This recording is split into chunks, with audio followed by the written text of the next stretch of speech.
Hi Kalpin, welcome to Rapid Fire Round. What is your investing style? मेरा investing style है investing का जो समय है लेंथ है वो बहुत लंबा होना चाहिए एटलीस्ट फ्यू डेकेड्स और वो करने के लिए इन्वेस्टिंग की वॉलेटिलिटी पूरी कम होनी चाहिए।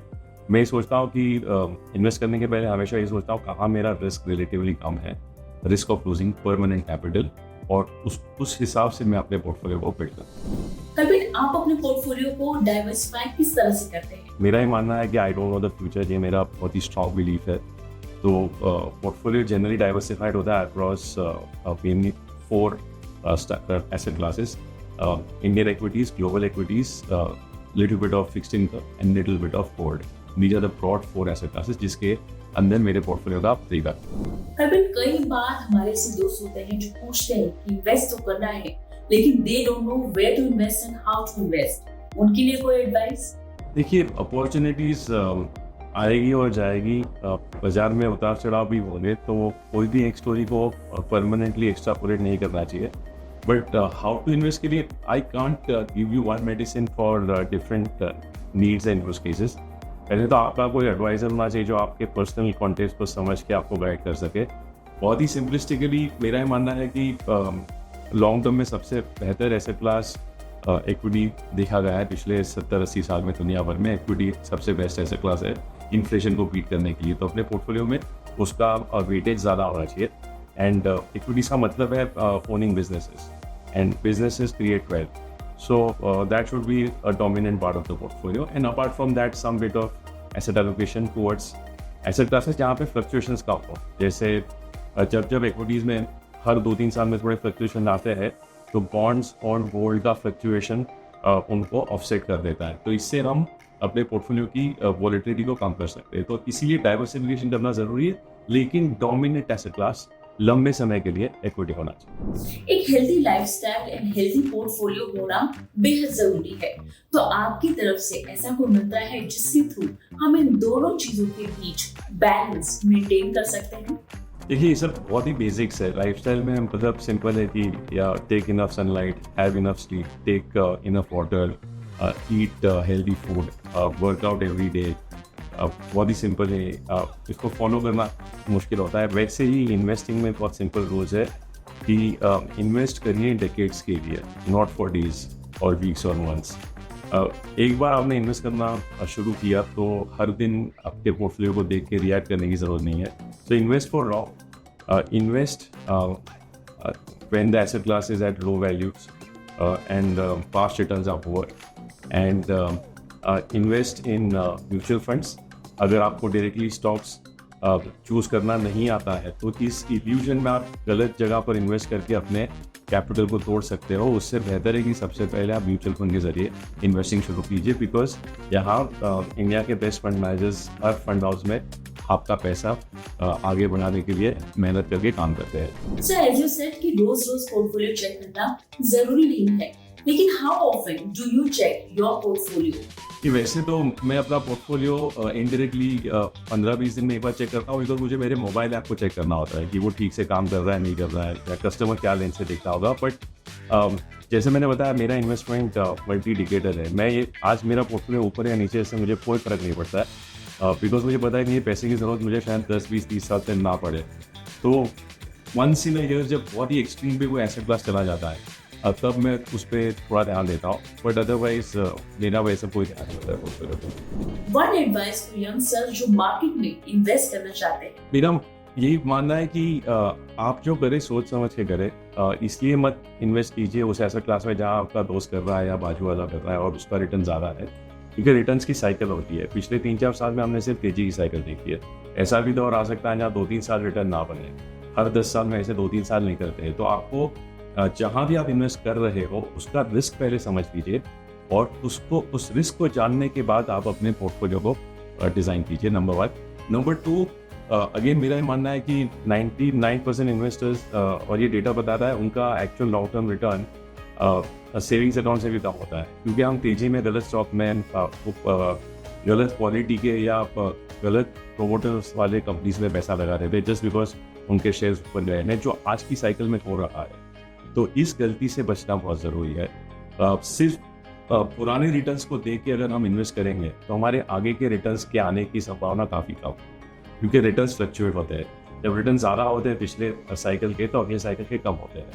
तो और दूसरा क्वालिटी ऑफ बिजनेसेस बहुत इंपॉर्टेंट होता है। जब हमने देखा है, जैसे आपने बताया, बहुत सारे लोग स्टॉक्स में इन्वेस्ट करते हैं, उनको कंपनी के बिजनेस मॉडल्स या क्वालिटी का शायद अंदाज़ा ही नहीं होता है। वो सिर्फ प्राइस को देख के या टिप्स के बेसिस पे इन्वेस्ट करते हैं, जो इस साइकिल में हो रहा है, और ये रिस्की बिहेवियर है। इसीलिए पहले या तो स्टडी कीजिए, आप बेहतर बनिए कंपनीज को एनालाइज करने में, और अगर आप वो नहीं कर सकते हैं तो सिर्फ म्यूचुअल फंड के जरिए अपना इन्वेस्टमेंट शुरू। कभी मोस्ट ऑफ द टाइम जब हम इन्वेस्टिंग स्टार्ट करते हैं, we learn from personal experiences, अपनी गलतियों से हम सीखते हैं। So what's one key lesson you have learn? तो मैं आपको बोलूँगा कि आप अपने कैपिटल को तोड़ के मत सीखिए, आप हमारी गलतियों से सीखिए, और लोगों की गलतियों से सीखिए। और हम सब की जनरली ह्यूमन बीइंग्स की सबसे बड़ी गलती when it comes to investing वो ये होती है कि हम किसी भी इन्वेस्टमेंट के रिस्क को समझ के इन्वेस्ट नहीं करते हैं। हम हमेशा इस पर इन्वेस्टमेंट के पीछे के रिटर्न को देख के हमारा डिसीजन लेते हैं। ये मैंने भी पहले 10 साल के अपने करियर में इसी तरह से मिसबिहेव किया था, गलत इन्वेस्टमेंट किए थे। मैं हमेशा हर साल का बेस्ट परफॉर्मिंग फंड क्या था उसमें पैसा लगाता था। 2007-8 तक मैं 19 स्टॉक्स में पैसा लगाता था जिनके स्टॉक प्राइसेस ऊपर जा रहे थे, और किसी दोस्त ने बोल दिया, किसी ने बोल दिया ये स्टॉक खरीद लो, तुम पूरी से चर्च के अपना घर शिफ्ट कर पाओगे, बिना जाने कि क्या ये कंपनी अच्छी है, क्या ये कंपनी का रिटर्न ऑन इक्विटी 15-20% है या नहीं है। तो सोचे समझे बिना फास्ट रिटर्न को देख के इन्वेस्ट करने का मेरा एक्सपीरियंस जो था, इसने मुझे बहुत सिखाया है कि ये सबसे गलत तरीका है इन्वेस्ट करने का। और जब से ये समझ आई है तब से मुझे लगता है कि I will become a better investor. कभी म्यूचुअल फंड कब, कैसे और कितना सही है? म्यूचुअल फंड हमेशा सही है, नॉट बिकॉज मैं एक म्यूचुअल फंड को रिप्रेजेंट कर रहा हूँ, बट म्यूचुअल फंड में बहुत ही सॉलिड रेगुलेटरी गवर्नेंस का स्ट्रक्चर है, कॉम्पिटिटिव इंडस्ट्री है। तो जो टैलेंट इसमें आती है, उनको पता है कि हमें हमारे इन्वेस्टर्स के बेहतर रिजल्ट्स के लिए काम करना है। टैक्स की एफिशिएंसी है, पैसा आपको 24 से 48 घंटे में वापस मिलता है। लिक्विडिटी जब चाहिए तब मिलती है। आप पैसे को 100 साल तक भी रख सकते हो और एक दिन के लिए भी रख सकते हो। अलग अलग टाइप के प्रोडक्ट्स है, और ये एक विंडो है दुनिया के अलग अलग एसेट क्लासेस में इन्वेस्ट करने के लिए। आप इसके जरिए इंडिया के इक्विटीज़ में, इंडिया के बॉन्ड्स में, दुनिया के बाहर की बड़ी बड़ी कंपनीज में, बाहर के देशों के बॉन्ड्स में, कमोडिटीज़ में, हर जगह पे इन्वेस्ट कर सकते हो अलग अलग रेशियो पे। ये बहुत ही पावरफुल व्हीकल बना है, डेमोक्रेटिक व्हीकल है, जहाँ पे एक छोटे से छोटा आदमी अपने 100 रुपये की इन्वेस्टमेंट से शुरू कर सकता है, और इंडिया का सबसे अमीर इन्वेस्टर उसको अगर 10,000 करोड़ लगाना है वो भी लगा सकता है। तो मेरा ये मानना है कि म्यूचुअल फंड सही है, टैगलाइन भले 6-7 साल से बना हो, बट ये हमेशा सही था और शायद सही रहेगा। कभी एक बहुत फेमस कहावत है जिसमें कहते हैं कि सब्र का फल मीठा होता है।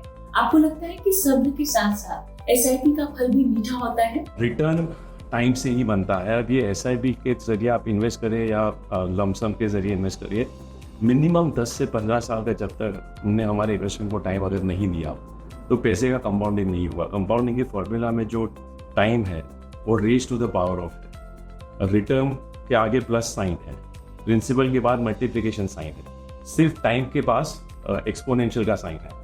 तो सबसे पावरफुल वेरिएबल टाइम है। वॉरेन बफेट बोलते हैं कि उनके ऊपर 2000 किताबें लिखी गई है कि उन्होंने पैसा कैसे बनाया, वो दुनिया के सबसे अमीर इन्वेस्टर कैसे बने। वो बोलते हैं कि सब ने अलग अलग तरह के लेसन लिए, लेकिन जो मेरा सबसे बड़ा लेसन था मेरे करियर के लर्निंग्स में, वो ये था कि मैंने 75 साल तक पैसा लगाए रखा, और इसलिए मैं आज इतना बड़ा बिलियनर बना हूं। तो वो लेसन कोई नहीं लेता। तो सब्र का फल मीठा है। ये हमारे आसपास बहुत सारे ऐसे एग्जाम्पल्स हैं, लेकिन हर दिन जो नया इनपुट मिलता है, हर दिन जो नया डेटा पॉइंट आता है, या तो आप किसी एक्सपर्ट की बात सुनते हो, आपके व्हाट्सएप पे अलग अलग मैसेज आते हैं, हमें हर दिन कुछ ना कुछ एक्ट करने की इच्छा होती है, और उसमें हम ये सब्र को तोड़ देते हैं। तो जितना लंबा हम पैसा डाल के अपने पैसे को भूल जाएंगे, टाइम जितना लंबा देंगे, उतने पैसे की वैल्यू को बढ़ने का चांस लगेगा। कल भी एक बड़ा कंसर्न जो आप नोटिस करते हैं that people are ready to spend on luxury, लेकिन इन्वेस्ट करते वक्त उन्हें लगता है उन्हें बड़ा कैपिटल चाहिए। तो इस मिसकंसेप्शन को कैसे दूर किया जाए?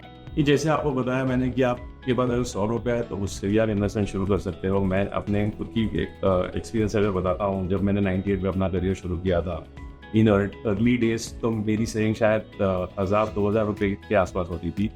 और and thankfully over time because I was staying with my parents, खर्चे इतने नहीं थे। बट म्यूचुअल फंड में काम करने की वजह से एक एक्साइटमेंट था कि एक अच्छा प्रोडक्ट है, तो मुझे जितना ज़्यादा हो सके इसमें पैसा लगाना है। हम यूनिट्स खरीद रहे हैं, मैं अपने आप को एक यूनिट कलेक्टर मानता हूँ। जितने ज़्यादा यूनिट्स खरीदे, अगर ये महीने में 2000 की सेविंग है तो 2000 रुपये की यूनिट्स खरीदी है। अगर ये महीने में 5000 की सेविंग हो गई तो कितने यूनिट्स खरीदी है। जब जब रक्षाबंधन होती का त्यौहार आता था, अपनी सिस्टर को मैंने हमेशा यूनिट्स दिए हैं। तो मैं फॉर्चुनेट था कि मैंने इस इंडस्ट्री में अपना करियर शुरू किया। और दूसरा, मुझे ये पता है कि ओवर टाइम हमें अगर इन्फ्लेशन को बीट करना है तो वो इन्वेस्टिंग से ही हो सकता है। और उसके लिए जितना ज़्यादा हम सेव करें, मैं ये नहीं बोलता हूँ कि अपने बेसिक लाइफस्टाइल को कॉम्प्रोमाइज़ कीजिए, बट लाइफस्टाइल और फ्यूचर लाइफस्टाइल के बीच में एक बैलेंस होना ज़रूरी है।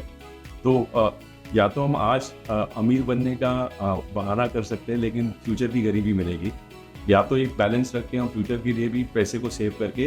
बिकॉज देखिए, हमारे देश में 7 से 8% का इन्फ्लेशन है, ओवरऑल लाइफ टाइम इन्फ्लेशन 10 से 12% का है।